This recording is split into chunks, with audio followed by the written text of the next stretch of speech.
Hello and welcome to the Headache Doctor podcast, where it's my mission to empower everyone with headaches and migraines to break free from a life of fear and dependence and thrive in everything they do. In this podcast, we're going to talk about dizziness. We're going to talk about the three functions or systems that our body uses to make sure that we are balanced and upright and not dizzy. We're going to talk about what happens when those systems are dysfunctional or impaired. And we're going to talk about how that relates to headaches and migraines. So first off, I know that if you are listening and you have headaches or migraines, the chances that you have dizziness might be slim. If you do experience dizziness, this is going to be a very helpful episode for you. If you don't, I would encourage you to keep listening because you'll probably take some nuggets away from it in just better understanding dizziness, better understanding these different systems. And usually all these systems are affected in pretty much every patient with a headache and migraine to some extent. It's just a matter of if you're dizzy or not, meaning when you think back to our episode on triggers and that threshold, if these systems are not, if they're not impaired to the level of reaching that threshold or crossing that threshold, then you might not be dizzy. But again, they're likely impacted by this neck problem. So anyone with headaches and migraines should have this information, and especially if you have dizziness associated with your migraines. So let's jump into the three different systems our body uses. The first is our visual system. So visual system meaning your eyes, what you see, and how your eyes function and coordinate. So eye movements are coordinated, obviously controlled by the brain. And so you have this, what's called convergence, where your eyes sort of focus in on an object, like if you're reading a book or looking at something that's maybe just 6 inches away from your face, your eyes have to converge. And then you have like eye tracking and the smooth pursuit type movement. So your eyes should coordinate as you're tracking an object. And then there's also this what's called a saccade or a saccadic movement, where your eyes will have to like jump quickly. Like if you're spinning around really fast, your eyes will want to jump quickly to try to track an object. And tracking objects allows us to move and spin without getting dizzy. And so your visual system functioning well is going to keep your body happy. It's going to keep you upright. It's going to provide your brain with sensory input that allows our different systems to function. So if your visual system is impaired or off in some sense, that can play into dizziness. Now, it's a little bit more than just wearing glasses. Like I said, it's more coordinated eye movements. But if you do have poor vision, that can be a part of it as well. So just to be aware, the first system is the visual system. The second system, which is the most, its only function is really for balance, coordinated movements of the head on the body, that type of thing. And this is the vestibular system. So the vestibular system is really interesting. It's made up of three kind of fluid-filled canals that respond to movements, respond to rotation, looking up and down, side to side. So there's these three canals that are actually responding to all of the movements that our head goes through, and then it's responding to gravity as well. And so the fluid within these tubes is interacting differently than, so if you think of an inner tube with fluid in it, if you rotate that inner tube quickly, the water will have this sort of delayed effect. And so there's hair-like structures within those tubes that actually send a signal to the brain, and so the brain can receive that input.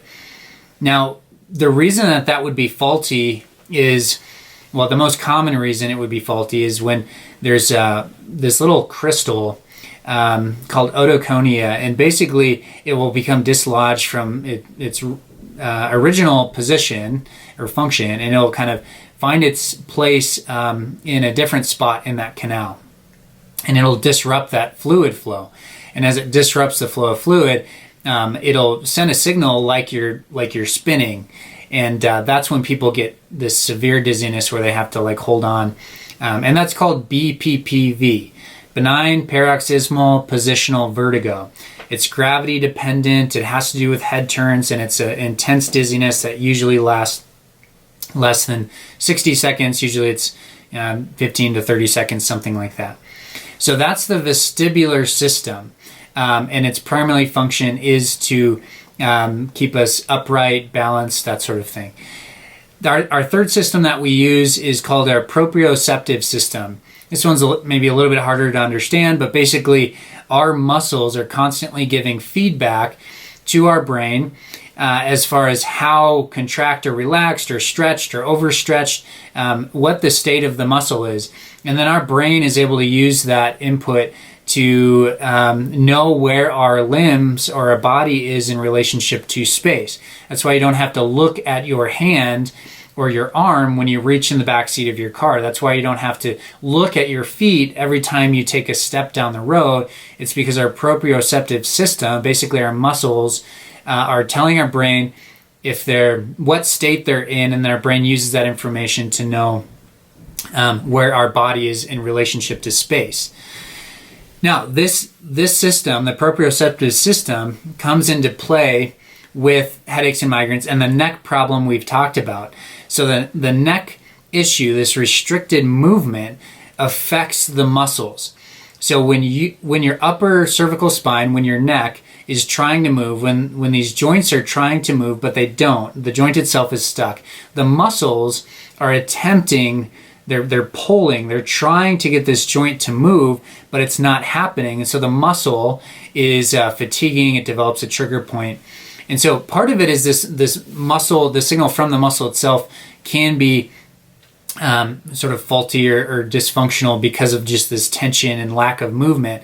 The other thing that can happen is because those joints are stuck, your head can kind of tilt one way or the other, or sit on your neck in kind of a slightly off position, maybe a few degrees to the right, a few degrees to the left, something like that.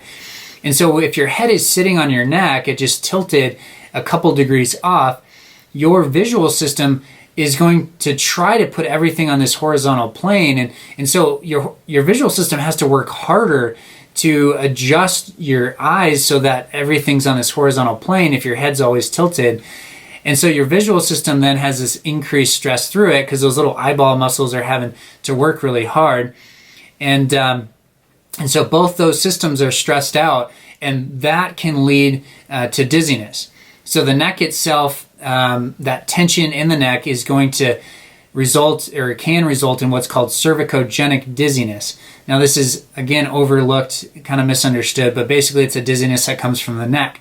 So if these neck restrictions are here, if you have lost mobility in the neck and you're dizzy, and especially this low-grade dizziness throughout the day, it should be evaluated and treated. The neck should be evaluated and treated for what's called cervicogenic dizziness. Now with that, and with headache and migraine patients, it's also important to understand the connection between the neck and the visual system, because your vision can, and those eye muscles straining can be a source of pain. And so addressing the neck, addressing the visual system are two things that need to come into play here. Now, a good physical therapist, like I've talked about on my podcast or what I do in the clinic, I can address to some extent the visual system, but really this needs to be a good optometrist, and typically someone that understands the importance of convergence and can potentially take a patient through what's called a vision rehab. And so it's not every optometrist that will do this, but usually you'll find 3 or 4 in any major city that will have this sort of specialty. There's actually one in Colorado Springs that does, this is all he does, is vision rehab, is making sure the eyes are functioning the way they should, they coordinate, that sort of thing. So there we have neck, cervicogenic dizziness, so that's dizziness related to the neck. And then we have the visual system that can be affected by that. Now, the visual system can be affected by other things as well, and sometimes this is caught in kids when they're trying to read, and maybe reading is fatiguing for their eyes, and so they naturally don't want to read, and there's other applications or ways that this will present itself. I would say it's important to have your child checked at an early age for vision dysfunction, because not only can it impede in their ability to learn, but it can increase the amount of tension through those eyeball muscles, potentially triggering headaches at some point, and then also could be a source of dizziness.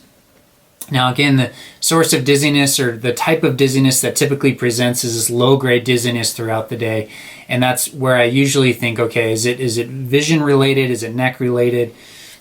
And especially if you're reading a book, if you're trying to focus in on an object, even having a conversation where you're talking just a couple feet away from someone, and your eyes seem to be strained, and that seems to increase the tension in your head or increase your dizziness. So something to think about. That vestibular system, there's a couple different types of dizziness that can come about from the vestibular system. This is probably the most common scenario when someone has dizziness, is that their vestibular system is not functioning like it should. And the most common diagnosis associated with the vestibular system is what's called Bppv. So that Bppv is basically what's happening is there's a little crystal within these semicircular canals, or these tubes, that is disrupting the flow of fluid. Now, the posterior canal, so there's three of them, remember. One of them is called the posterior canal. That posterior canal is the most commonly seen canal for Bppv. And then there's the anterior canal and the horizontal canal. The posterior canal, that type of dizziness is going to be a really intense dizziness, like hold on, make sure you don't fall over type of dizziness, and it usually lasts for less than 60 seconds. And then the horizontal canal, if there's a disruption, that flow of fluid in the horizontal canal, what's going to happen is this sort of low-grade dizziness throughout the day.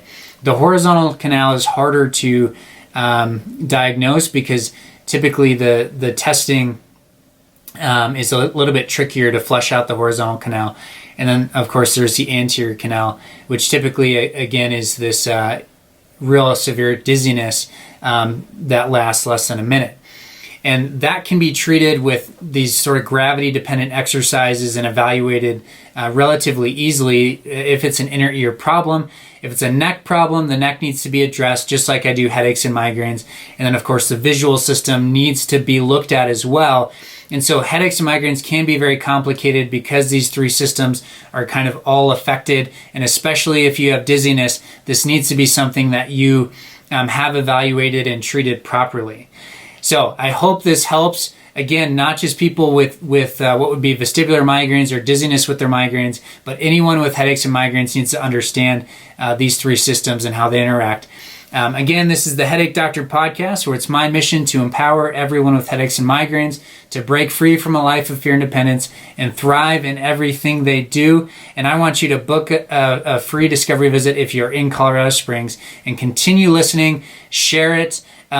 Please review it as well. It kind of helps us reach more people, and continue to spread the word. We appreciate all those who listen, and take care.